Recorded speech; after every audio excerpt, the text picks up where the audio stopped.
Good morning and welcome to Breaking the Cycle. Many thanks for getting up if it's in England and it's early, or if you're just about to go to bed. Hopefully this will give you food for thought over the night. Bit of housekeeping first. You'll see some slides in front of you. I'm just going to go through them and then I'll do a bit of introductions and we get straight on with the conference. So welcome. In terms of the housekeeping, your microphones will be muted and so will your videos, and we hope that you will use the chat and the chat bar to communicate and talk and ask questions. We were looking to have a translator available, but they haven't turned up. So we're gonna have to muddle through this session and hopefully they'll be ready for the next session. Thought I'd be honest with you. And there is a Q&A button, which the lovely Peter Kent is sat there waiting for your questions, and it'll be those questions that we tie up the session towards the end when we have an open panel and a real chance to get into the detail of what these excellent presenters are going to talk about.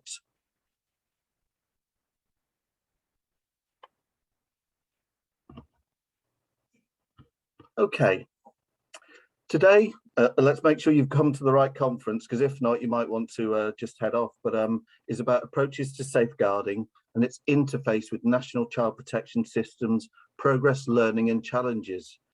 This is really about sometimes what might be felt as the tyranny of process, might be about the good practice, might be about those light bulb moments, but hopefully it'll take you on the whole journey and really stretch you and your colleagues on what is safeguarding and what is child protection and how does that work, given the pressures from the Western world, given the pressures from other regions.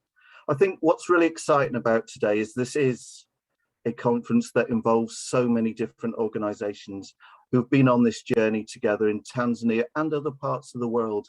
And I think if we have put together what I think is one of the best lineups, it's the A-team of people with regards to safeguarding and making sure that we try to do no further harm to children and young people. I'm going to introduce you to the speakers, but I'll start with myself. Who is this man with a strange background and looking like he should be in some sort of survivalist movie? My name's Andy McCullough. I'm the Safeguarding Director for Railway Children. I have had a fair old amount of time, over 33 years working in with the issue of child abuse and children at risk.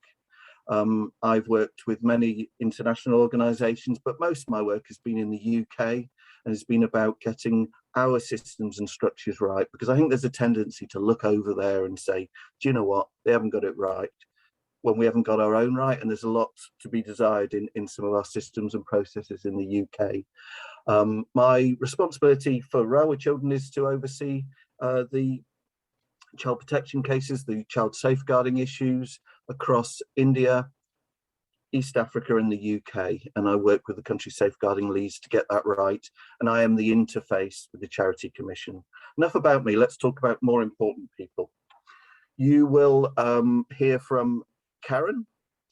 Karen Walker. Some of you will know I had a conversation with Karen in a hotel bedroom one day, but she was in another part of the country when she began to put together some of her research on safeguarding.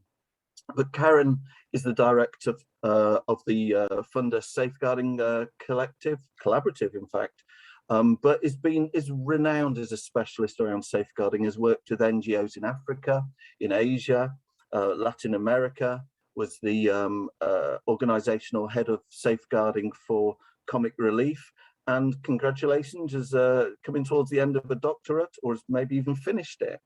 This particularly looks at safeguarding standards and donor requirements when applied to NGOs in Tanzania, which is where we came into contact, I think, first with Karen.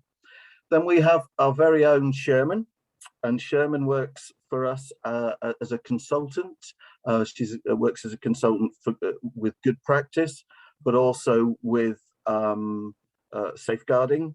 She's worked with the Caucasus for Children's Rights in Tanzania, has worked with a number of NGOs, has over 20 years of experience, though looking at her, you wouldn't know that. She looks far too young for that. And is really passionate about social justice. There's many links with colleagues over in the USA, and has really helped Railway Children shape the direction we're going in, and take us on this journey around safeguarding, which hasn't been easy, but it's not if you're trying to get it right.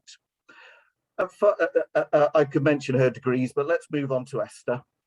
Esther, who is a state attorney, has worked for the ministry for 6 years, is a focal person for child injustices and justice issues, but coordinated the first child justice development and implementation, is a member of the Secretariat for the National Plan for Violence Against Women and Children, is a bachelor's in law and graduated with honours. So I think you'd all agree that actually that's not a bad lineup to start the day. So grab your coffee or whatever you've got in front of you, and let's start this conference. Thank you.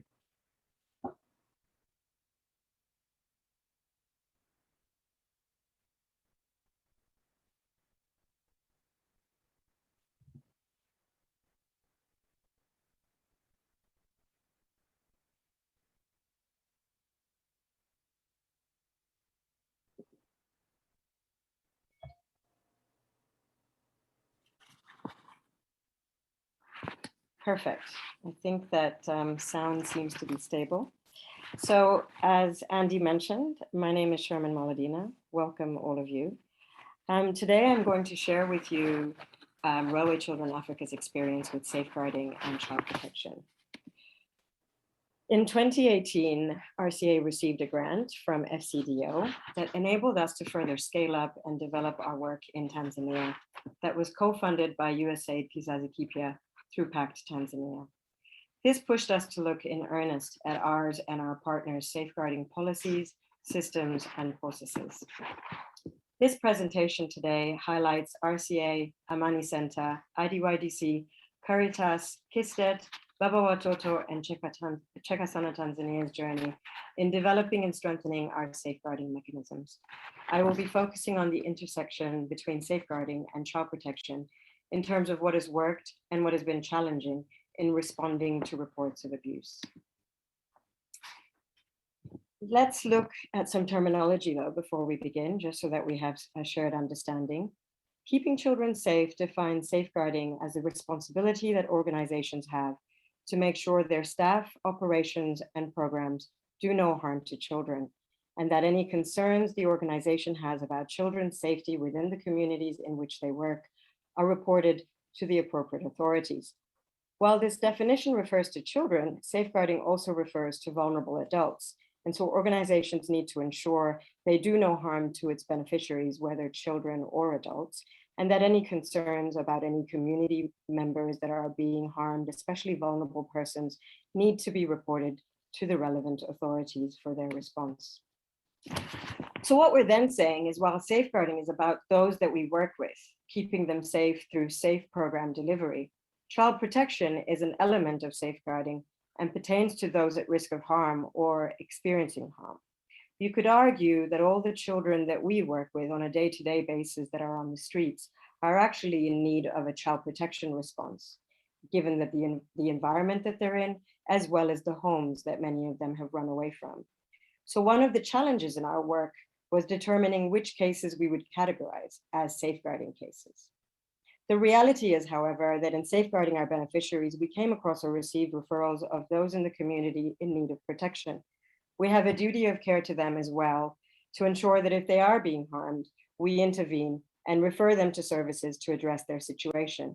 But to what extent do we need to be involved with these cases, given the capacity of the national child protection system? One thing we did realize is that often organizations and donors do not always have an idea of how much is involved in child protection, especially in our context where child protection systems are still nascent. And so often this is not factored into plans as well as human and financial resource allocation. You will see in this presentation that it's not as simple as just reporting to the authorities, but actually requires a strong case management process in order for the survivor or victim to access justice and to be able to thrive again. So let's take a look a little bit at some data. I wanted to give you a little bit of a snapshot of numbers so that you can tell what our experience has been like from mid 2018 to the end of 2020 is what this data is from. And it's basically data from all of our partners plus our own project. So you'll see that at the end of 2020, we had received a total of 77 cases that had been reported to us. And as you can see over the years, when we started this journey, as I said, in 2018 in earnest, the numbers have gone up. So you could attribute that to a number of things, everything from an increase in capacity and awareness on safeguarding that was built, potentially more abuse occurring, potentially people being more comfortable with knowing how to report. It's really hard to know for sure. We found that even 3 years on, though, people are still learning what types of cases to report to us and what not. We prefer to receive more reports so we can decide with staff if this is a safeguarding issue or not and what further needs to be done. This has been key to our accompaniment journey for our staff and partner staff. While this has been effective, it is quite time consuming in terms of processing cases that are not related to safeguarding directly, that is due to poor practice, policies, or procedures of an organization. So this next slide gives you an idea a little bit about how we receive these cases. And you'll see that a majority of our cases are being reported to us from our beneficiaries. But what is interesting to note is that 44% of the reports that come to us from the community, from local government authorities, from police and district social welfare offices. This possibly indicates a number of things, including that even, that we've been able to create trust in our work, that there is a safe and accessible way for people to reach us to report cases of abuse. And oftentimes what we've found is that the cases are reported to us first, and our legal officers and child protection officers have accompanied the victims or survivors to report and navigate the child protection system.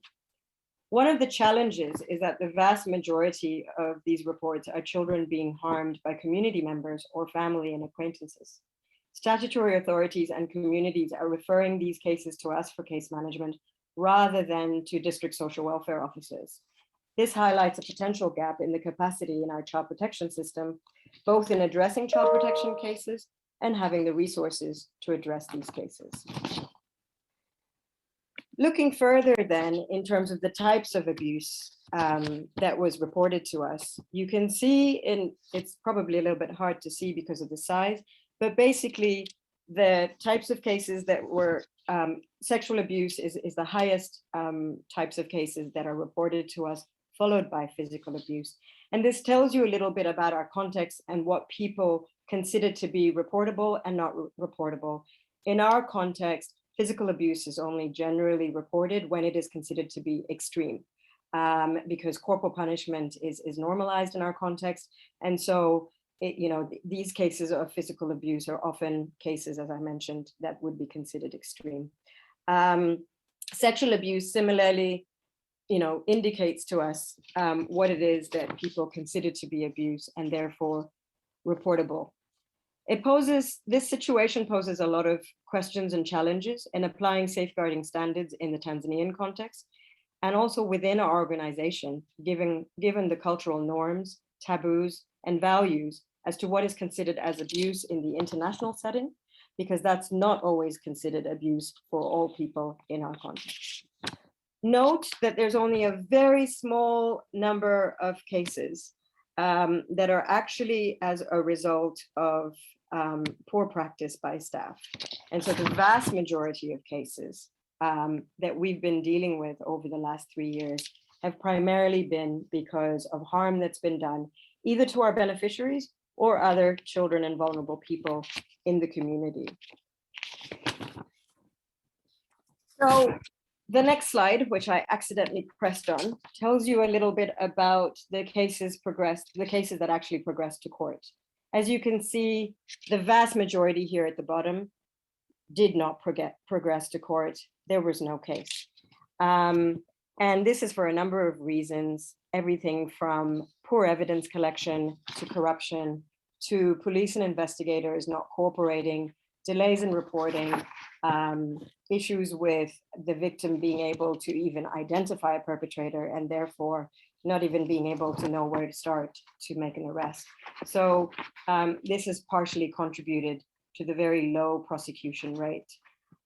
You'll see the number of wins is quite low in proportion to the number of cases actually received. And even though this year there have been a few more wins, it really poses a number of questions around the systemic factors that result in such a low prosecution rate. So given this reality and what we've experienced, there are some key learnings that we would like to share with you from our journey so far. Relationships have really been key. Building those relationships, establishing those relationships, caring for those relationships and the people involved is essential. This is really hard work. And we need to make sure that in the process of doing this work, we're caring for ourselves and others, that we're continually building capacity, that we know who is who in our community, and we're establishing trust and safety for all of those involved, not only those that are reporting, but also those that are, whistleblowers as well. We need to continually invest in building capacity internally and externally. And we really found that a accompaniment process is key to this, where we teach, we learn, we reflect, we revise, and try and do things better. So that's really been a key lesson for us, how much safeguarding actually depends on these relationships and needs a sustained engagement with the various actors. The other learning that has been key for us, and building on my previous points, is that reporting systems have to be safe and accessible, as navigating the formal statutory systems and services can be daunting. We've learned that we receive many reports first because our beneficiaries often need that support and advocacy to navigate the system. And so accompanying them through these processes with the police requires us to not just stop at referring. Reporting cannot stop at referral. It requires an accompanied process that works with government counterparts from start to finish. As you can see from our data, NGOs are providing some of these services that should be provided by the state. However, because this is because of the lack of capacity of the child protection system, this can and should shift with the adequate allocation of human and financial resources for the child protection system.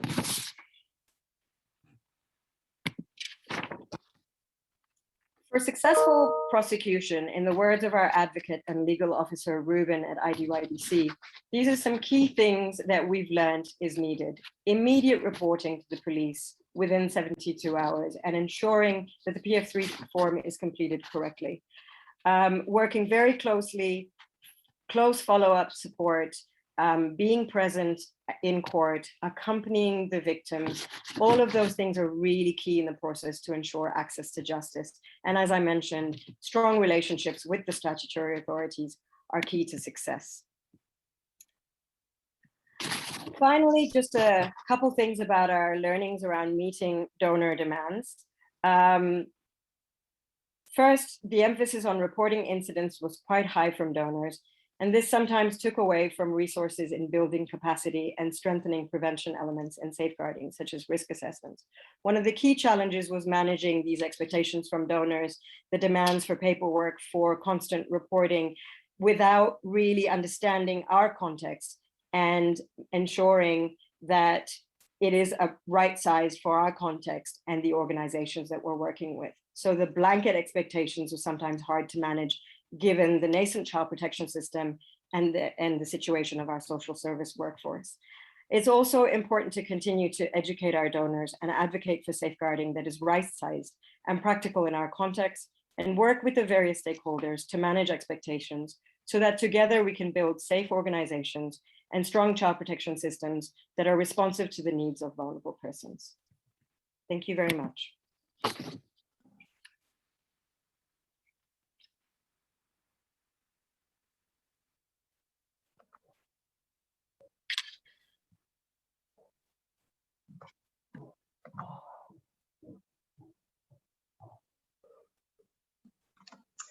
Good morning or good afternoon, everyone.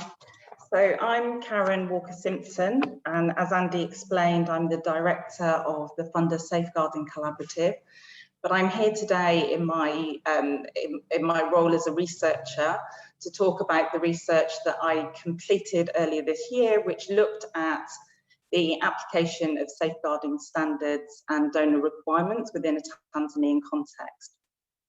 So I started the research about 7 years ago when I was working as a safeguarding specialist for a small NGO, a small international NGO. And a key part of this role was helping our partners in Tanzania and other parts of East Africa to meet international safeguarding standards. And although the organisations I was working with were really keen for support, they consistently told me that the approach to reporting in response to abuse simply wouldn't work in their context. This presented a real challenge, as I knew that in order to obtain funding from international donors, these organisations would have to comply with these standards. And yet it made no sense to promote a system that simply wasn't effective in keeping children safe. So that's when I decided to undertake some research to explore this issue in a bit more detail.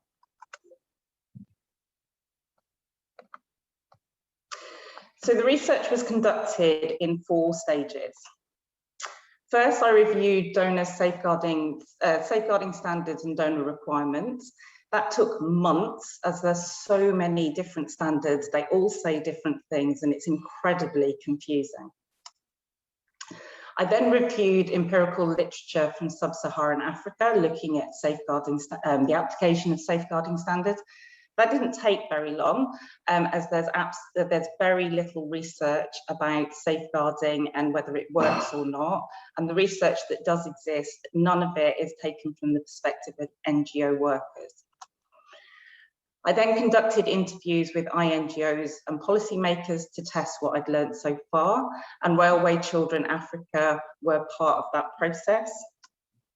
And then I conducted 3 in-depth case studies with NGOs in Tanzania to see what really works in practice. And although the research wasn't focused specifically on street-connected children, one of the organisations was working specifically with street-connected children, as I wanted to explore the particular challenges that the NGOs face when working with this group. So what did I find? My analysis of the international standards identified 3 underlying mechanisms which are aimed at improving the reporting in response to abuse. First, the NGOs have to ensure that their workers have an understanding of what constitutes abuse and how they should respond. And this is normally achieved through international definitions of abuse, providing best practice guidance and offering training. Then NGOs are expected to create policies and procedures which establish clear and consistent steps which must be followed. And finally, accountability is ensured by managers monitoring compliance, donors monitoring compliance by NGOs, and then having penalties if the agreed procedures aren't followed. Although my research suggests that this approach has resulted in safeguarding being prioritised, it also raised serious questions about whether this approach actually helps NGOs to keep children safe. What my findings suggest is it's not that we need to get rid of safeguarding altogether, but we do need to challenge some of the assumptions underpinning the international standards and begin to rethink our approach. So efforts to improve the understanding of NGOs appears to be built on the assumption that workers in other regions have limited understanding of safeguarding. And to some extent, this is true. The term safeguarding has been imported from the UK and has no foundation in Tanzanian law, and the definition varies depending on which bit of guidance you're reading, which inevitably creates confusion. But the assumption that NGOs in Tanzania have no understanding of how to keep children safe is simply misleading.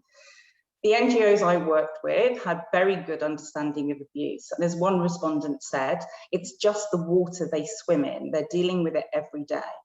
They also know what response is expected, not because it's set out in international standards, but because the expectations are set out in Tanzanian legislation.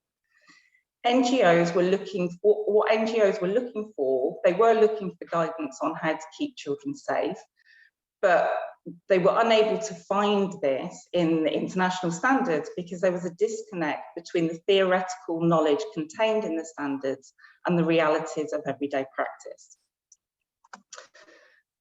One of the most fundamental concerns, which Sherman has already touched on, is the way that safeguarding is defined. So the international community tends to focus on the reporting and response to abuse by NGO workers.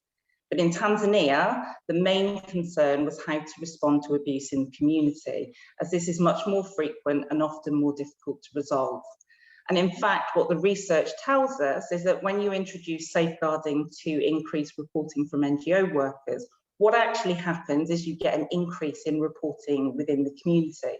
But this simply hasn't been taken into account. Another problem is that international standards assume that NGOs can simply refer cases on to the authorities. And as a result, the standards themselves give very little guidance on how to follow up a case, as this is seen as case management and therefore entirely distinct from safeguarding. And although the NGOs I worked with in Tanzania did refer cases to the authorities, they also had to provide follow-up and were generally responsible for the ongoing support to the child. Indeed, one district social worker actually described NGOs as our saviours, as they provided the support that statutory services simply didn't have the resources to provide. So if the aim is to genuinely support frontline workers to keep children safe, then my findings suggest that we need to question how safeguarding is defined. Addressing abuse by NGO workers is obviously important, but we also need to recognise that NGOs feel compelled to respond to all forms of abuse, whoever the perpetrator is. In addition, safeguarding guidance must extend beyond simply reporting cases, as this is not the point at which the NGO's responsibilities end.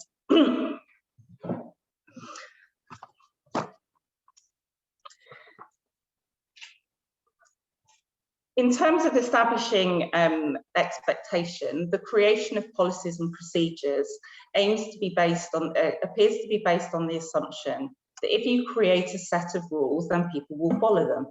But what this ignores is the reality of human relationships.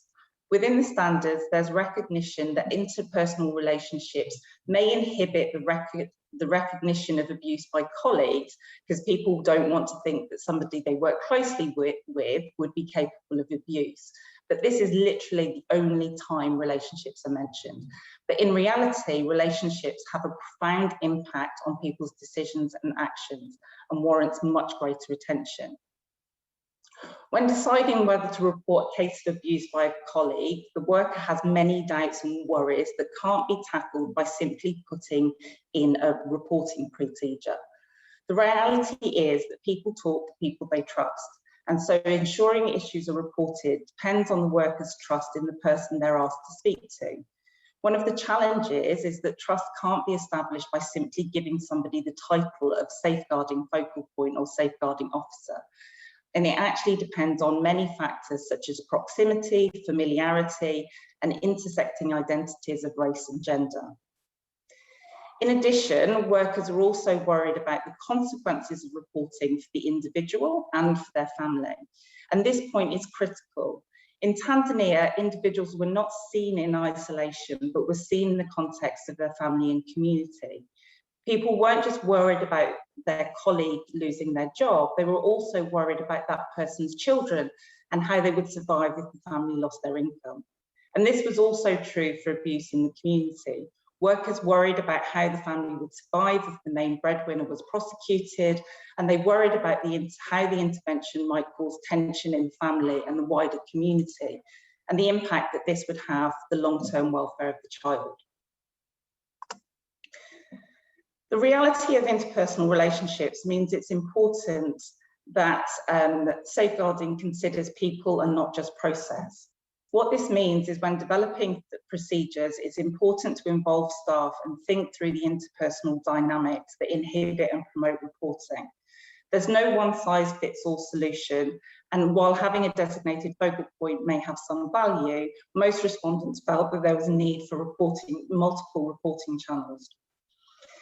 Interestingly, the need for a relational approach also extends to work with other agencies. While international standards stress the importance of interagency protocols, my research, as Shermin mentioned, found that it was important to work alongside and get to know the people in these agencies, as it was the relationship, not the procedure, that ensured a positive response. Perhaps the most significant implication of a relational approach is what it means to work with families. Children don't exist in isolation, and child protection in Tanzania almost inevitably involves work around the child, but with those around the child to ensure their long-term well-being.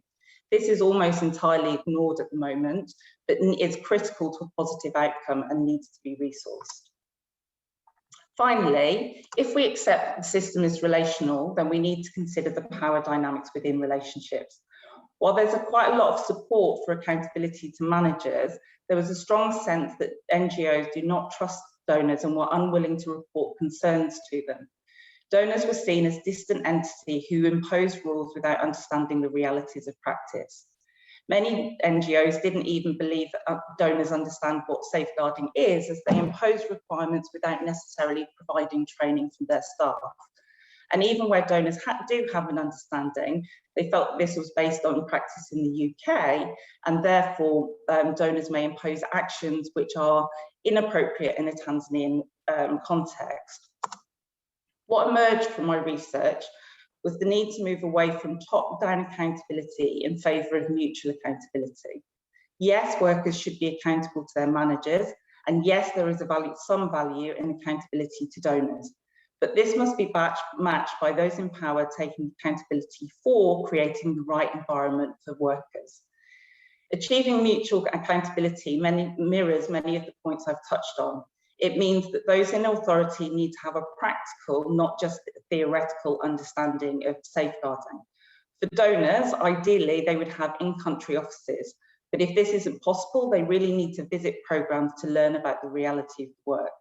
It also means taking a more relational approach with two-way dialogue that goes beyond just telling people what to do and actually involves a willingness to listen and learn from those to do the work. Finally, it means putting your money where your mouth is. Safeguarding takes time and resources, and the message I heard time and again is that if you're serious about safeguarding, then allocate resources to it. I just wanted to finish on a positive note. So I started this research to influence my own practice, but also with the hope of influencing the approach taken by international donors. And in March this year, I was part of launching the Funder Safeguarding Collaborative. And as you can see from the strapline, our mission is very much about increasing listening and learning and ensuring trust across the sector. We've had 40 funders already join, and we've had investment to promote local safeguarding expertise and fund investment into developing local approaches to keeping people safe.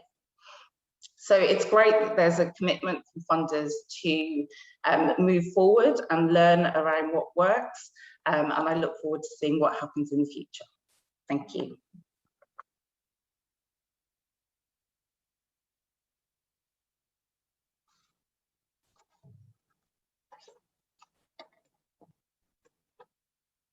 Good morning, everyone. I've been introduced as my name is Esther Msambazi, working as State Attorney at the Ministry of Constitutional and Legal Affairs. I represent and share with you the National Child Justice Strategy. This is the second Child Justice Strategy, which is implemented in Tanzania.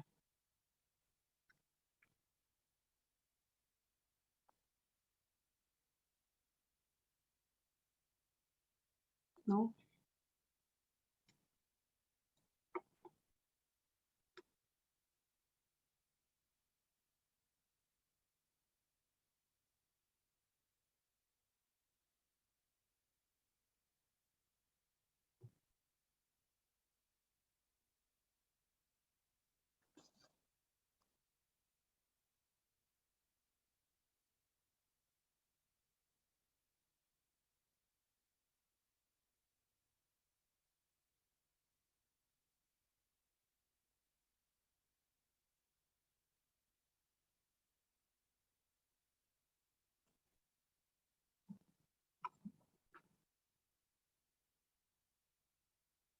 Okay, next slide. Sorry. In the year 2013, the ministry, in collaboration with different stakeholders, including donors, CCOs who are working for the child justice, launched the first child justice strategy, in short we call it CJS, which aims at improving the child justice system in Tanzania. The development of the five-year strategy for progressive child justice reform was informed by the child justice principles contained in the CRC, ACRWC, and the Law of Child Act in the light of the two studies carried out by the ministry. The ministry conducted two studies on the child justice reforms. The study was on the reform on the justice of children who are in conflict and those who are in contact with the law. The study was conducted in collaboration with the UNICEF. Now the strategy was implemented in the coordination by the Child Justice Forum. The Child Justice Forum is the forum which is formed by the ministries, government agencies, institutions, and the CSOs. The strategy had 8 objectives, which were, some were fully implemented, some were partially implemented, and some were not implemented fully, as some of the challenges which were raised. So after the implementation of the first strategy, then the ministry conducted evaluation, which informed the achievements, successes, and challenges, even the best practices learned. The achievement of the first child justice strategy, I can just mention a few, that the treatment of the children in detention facilities was improved. Some of the laws were revised, some of the laws were enacted. Legal aid to children in conflict with the law was also improved. Correctional services was improved by adoption of the child protection policy. There was establishment of one-stop centers. Protection of children, victims, and witnesses was also taken to board by enacting the Whistleblower and Witness Protections Act. And even the Evidence Act was amended to enable a child to give evidence without taking an oath. The gaps, I can just mention a few from the first strategy, that we had inadequate awareness on child rights to the community, the children themselves, and other key stakeholders. Also, inadequate infrastructures and personnel handling juvenile cases. Budgetary reallocation on child justice issues was a challenge. Inadequate capacity to formal and informal justice sectors on child justice issues, though there are some trainings conducted to justice sector personnel, but the gap was still existing. There was no provision of the diversionary measures from criminal justice systems. All this you can find in the second child justice strategy, were very elaborated. There was also unclear coordination mechanisms. There was a challenge in accessing data on child justice issues. Then, after the evaluation, we came out with the development of the second child justice strategy. Now it's 5 years, 2020, 2021, 2025 will be the end. The strategy was officially launched in March 2021 by the then Minister of Justice, Guno Nchemba. And during the launching, the high-level government officials, there was ministers, permanent secretaries, deputy ministers, and deputy permanent secretaries, made a commitment on the implementation of the strategy. The strategy aims at improving child justice system and make them effective and fair. So the first strategy had 8 objectives. Then the evaluation came out with 5 objectives. One of it is to increase child rights awareness among the community members and the children. This was the gap which was identified during the evaluation. Then, maybe you go to the back slide.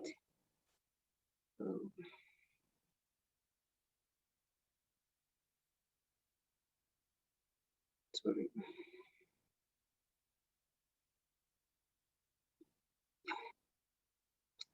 The back slide. Yes, the second is to strengthen capacity of child justice system to effectively implement and dispense justice. The third objective is to strengthen child protection system to effectively protect children from all forms of violence. And the fourth one is policy and the legal frameworks to be reformed to strengthen child justice system. And the last one is to improve coordination, monitoring, and evaluation of the strategy. Not only the strategy, but the child justice issues. Next slide. Progress in implementation of the first child justice strategy, that the Child Justice Forum meeting was conducted, and the progress from the year 2017 to 2021 were implemented to create the link between when the first strategy ended to the second strategy. So we documented the progress made. Now we have the second strategy, we have the new objectives. So we reviewed the terms of reference of the Child Justice Forum. We added some new members to the forum, and also we added some few results which should be, sorry. So go to the slide.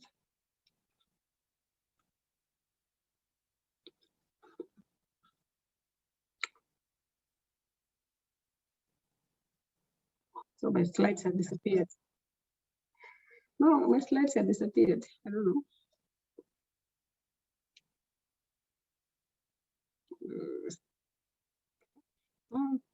The previous one.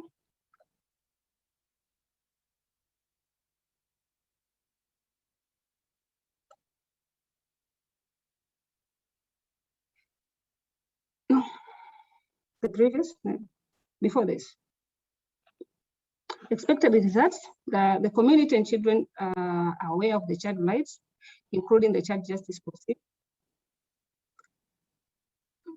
Expected results in the implementation of the second strategy, that we expect that we increase the community and children awareness on child rights. This will reduce abuse on the rights of the children. The other results, we expect that the capacity of judicial and non-judicial officers, those who are handling juvenile cases, are increased. Also, laws and the policies which protect child rights are reviewed to make child justice effective. Child protection system are enhanced, and the coordination systems and monitoring frameworks are improved.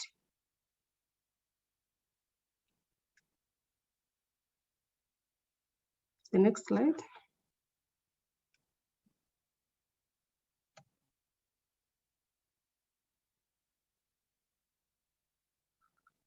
Okay, the current challenges now: inadequate budget allocation on child justice issues, still a gap, still a challenge. Awareness on child protection has still been a challenge to the community. Law enforcers, LGAs, they need to be capacitated on handling of child justice or child protection systems. Online child exploitation has been a serious threat in child protection as it comes with different technologies. As technology grows, child exploitation increases.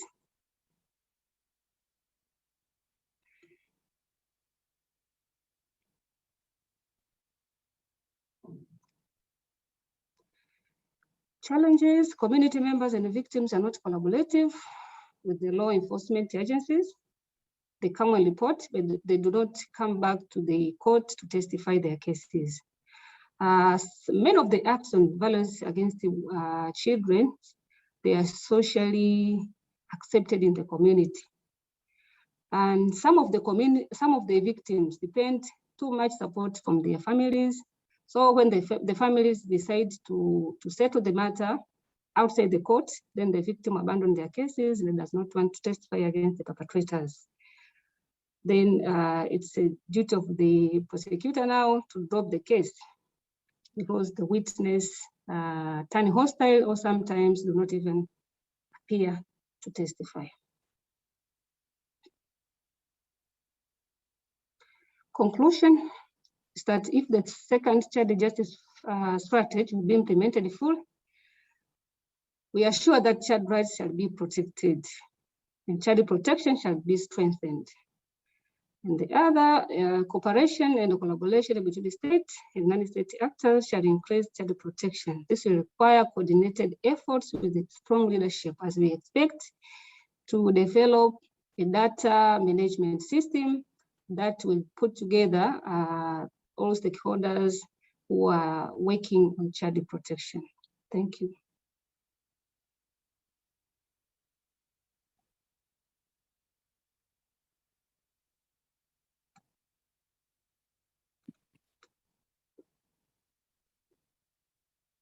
Many thanks, and that's an excellent start to what I believe is going to be an excellent couple of days. And I have to say, having listened to that, I kind of feel like I'm part of the problem in that what I often do is I get a request from the big funders around finding out more information, information I know doesn't exist sometimes. So they will ask, why didn't the police arrest?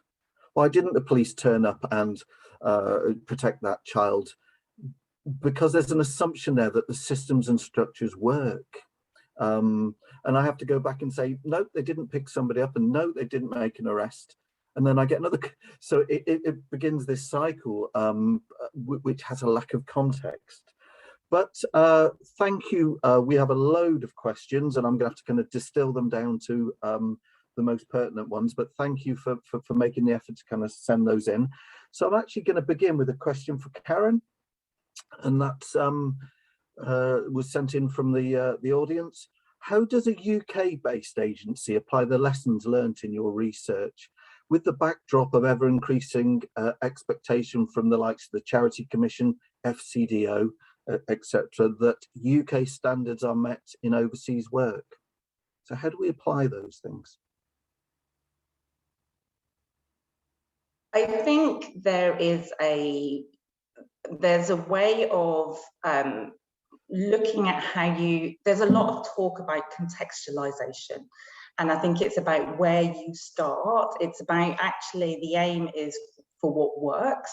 So it can be really challenging to go to a donor or to the Charity Commission and say, well, actually, we're doing this way because actually this is what works in our context. But I think you can start to, if it's starting with what makes the most sense and then trying to have, I think if you can document and justify that, you can probably push the boundaries a little bit more than you, and I've had experience of it when I was at Comic Relief, actually going to what was then DFID and saying, actually, our ethos is this, and therefore we're going to approach your standards in this way. I recognise that as Comic Relief, the power dynamic is slightly different, but I do think there is a role in terms of talking and educating funders about what works, because if we just go, well, this is what the Charity Commission requires, or this is what a donor requires, and do that, the system is never going to change. And we've got to start educating each other about what works in the different contexts in which we're working. Thank you, Karen. I'm going to move on to another question now. I've just been corrected. Some of these questions were sent in advance. So not from you 57 out there drinking coffee and listening in. So, but still, good one for being there. The next question, I think, though it could be directed to everybody, I'm going to direct at Sherman, and that's what do you feel are the challenges going forward to ensure safeguarding takes precedence in Tanzania? I think first and foremost is being able to create some shared meaning and understanding on what we mean by it.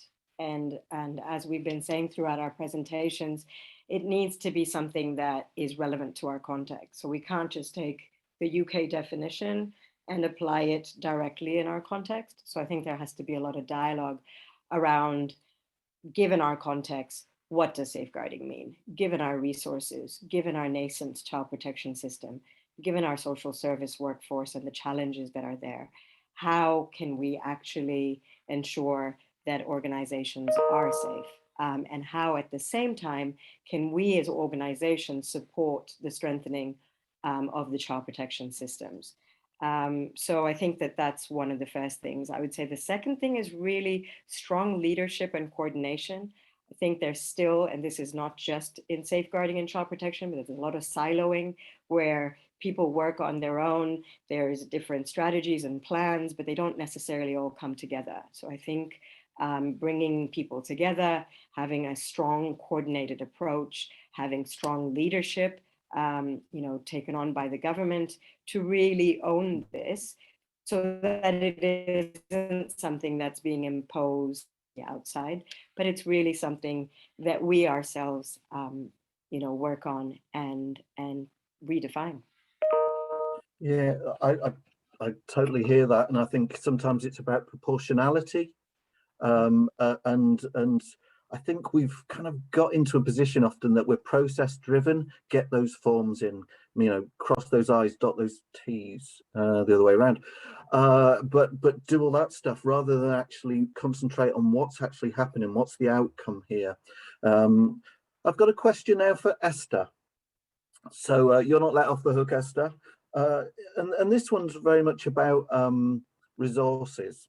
So it's a question for you, and I know you can't answer for your government, but maybe you can give us a little insight into that. But what resources is the government allocating to the objectives that you shared in your presentation, and particularly the ones about strengthening the child protection system, and how can civil society help?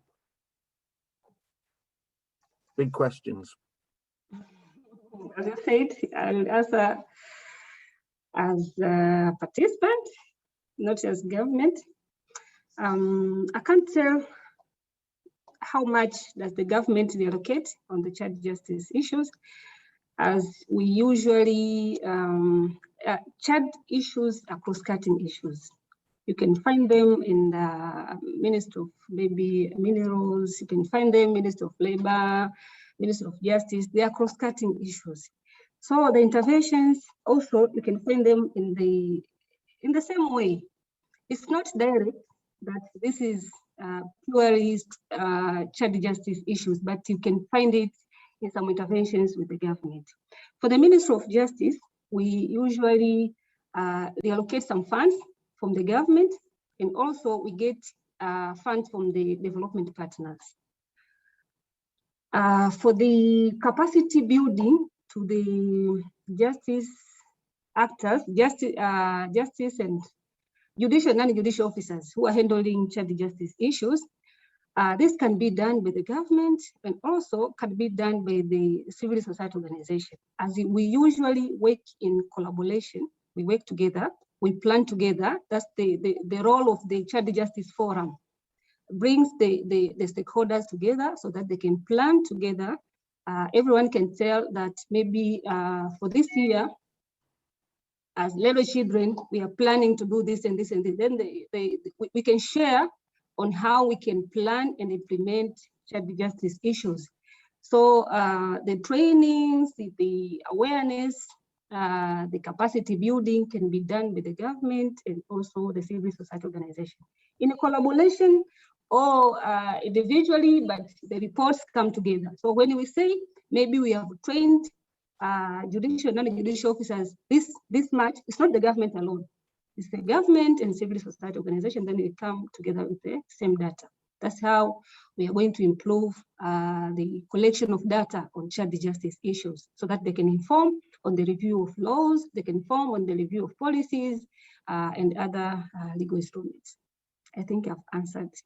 No, that's a very good answer. And I certainly think, Esther, where we've seen some real breakthroughs is when we have worked in collaboration, where we've had our legal officers working alongside your colleagues. I think it wouldn't go amiss if there was a good training program for judges. So judges began to kind of take into account the experiences of women and children in particular. And we have the same challenges in the UK. Our court system is sometimes very hostile to children and doesn't take into account a number of things about how children give evidence and experience the world. Yes. You know, we hope to carry on that journey with you. And certainly, if you'd have asked me 3 or 4 years ago to have yourself come along, I don't think there would have been anybody to come along from representing the government. So I think that in itself shows some change. Now we've got 2 or 3 more minutes. So I wanted to do the last question to Karen. This question is about how do we change the larger funding organisations' expectation with regards to safeguarding?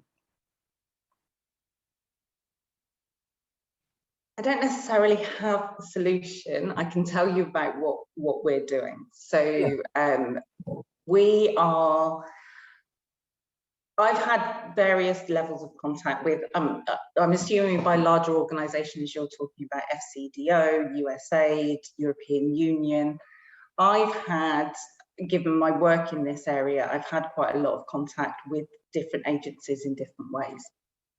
And there has been an openness in terms of how do we do this and how do we do this well. So as part of Bond, I'm in a group that meets with the safeguarding unit regularly at FCDO to talk about their assessment and due diligence requirements and how to make that more appropriate in different contexts and more realistic. It is challenging for government agencies in terms of changing their requirements. What we're hoping to do is, as the Funder Safeguarding Collaborative isn't bilateral and donor agencies, it's institutional funders, corporate funders. What I hope that we're able to do is show that it is possible to do that differently. Because we're smaller organisations and we can share it with, they can change quicker, and then we can share with our colleagues in larger organisations and say this is a model that's been tried and tested, that we've got positive feedback for, and therefore, and encourage similar changes. But I think the difficulty is we don't know what works. And so it's difficult to go do this because this is better, because actually there's little evidence on it. So what we're also doing, building on my research and developing other research, so that we actually got evidence to say about what works rather than just going, in my opinion. So that's what we're doing. And we thank you for doing that. I think it is a real challenge to make sure that when bids are put in, there are the right resources, because I think where we began was kind of talking about this isn't a cost-free thing, but the price we pay if we don't do it at the end of it is massive, particularly for children and their families. I think we've got 2 more minutes left, and there was a comment that's been added to the board by Helen Shepherd, I know. Talks about really great expectations, but has got 2 questions. That's a bit cheeky, adding 2 in there. Knowing our cultural norms and limitations, how does an NGO working in a community navigate these? And the next question is about donor expectations. How does an NGO balance between the need of the funds versus safeguarding reporting? Who would like to take that on? Sherman? Okay, you've got a minute and a half, and then I will cut you off. Okay. I mean, obviously, like any other thing, cultural norms have to be addressed by working with people to look behind what is behind those cultural norms and sensitizing them about the importance of this and the impact of violence on people and how it damages future generations. So I think really coming to people, talking to people, spending a sustained amount of time and having interventions that are evidence-based, that specifically look to engage the whole ecosystem so that these cultural norms can be challenged is key.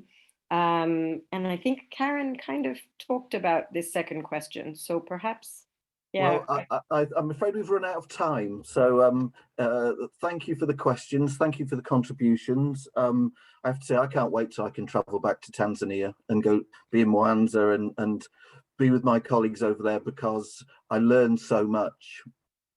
you know, when you have less resources, when you have less systems and structures, it makes you more creative and more resourceful.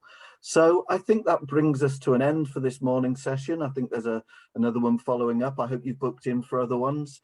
And I'd like to take this opportunity to thank everybody, Pete on the keyboards, Esther, Karen, Sherman, and behind the scenes Mark as well, and the team that put this together. Thank you. Thank you. Thank you.